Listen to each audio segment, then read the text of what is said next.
আচ্ছা, শীতকালে সকালে ঘড়ির কাঁটাটা কি খুব জোরে দৌড়ায়?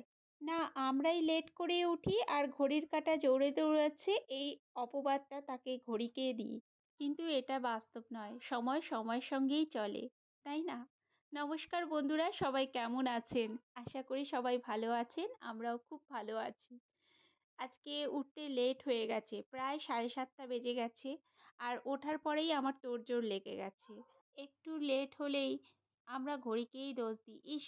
সময়টা কিভাবে পার হয়ে গেল, তাই না? কিন্তু বেচারা ঘড়িকে দোষ দিয়ে কী লাভ? আমাদেরই তো আলসেমির জন্য আমরা দেরি করে উঠলাম। যাই হোক, আমাকে 12টার মধ্যে রেডি করতে হবে রান্না-বান্না সমস্ত কাজ। কারণ মিষ্টির বাবার আজকে 2টো থেকে ডিউটি। তাই তাড়াহুড়ো করে আমি স্নানটা করে চলে এসেছি। ঘরের সমস্ত বাসি কাজগুলো করে স্নান করে চলে এসেছি।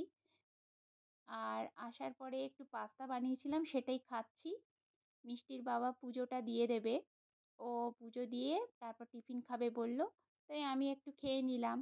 আর কারণ আমাকে রান্নায় চলে যেতে হবে। মিষ্টির বাবারটা টেবিলেই রেখে দিয়েছি, ও এলে খেয়ে নেবে। আজকে ডিমের তরকারি বানাবো। ডিমটা সকালে সেদ্ধ করে রেখেছি। আর বাঁধাকপির তরকারি করব। আর একটু ওল সেদ্ধ দেব। গতকালের একটু মুসুর ডাল আছে, সেটা দিয়ে হয়ে যাবে। আর ডাল করব না। আর আজকে ডিমের তরকারিটা একটু মশলাটা আলাদা ভাবে ঝাল ঝাল করার চেষ্টা করছি, একটু কোরমার মতন।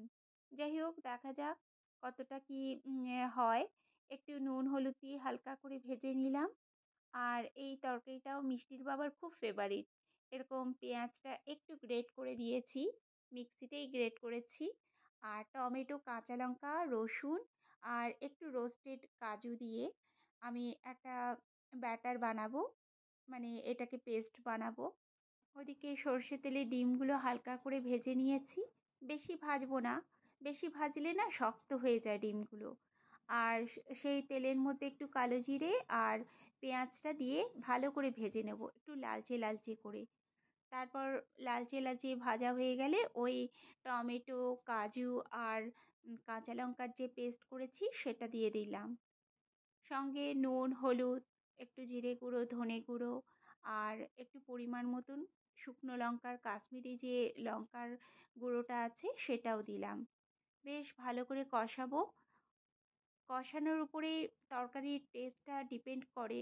ওই জন্য কষানো যেমন হবে তেমনি রান্নাটাও তেমনি স্বাদটা বাড়বে। আমি একটু টক দই ফেটিয়ে দিয়েছিলাম।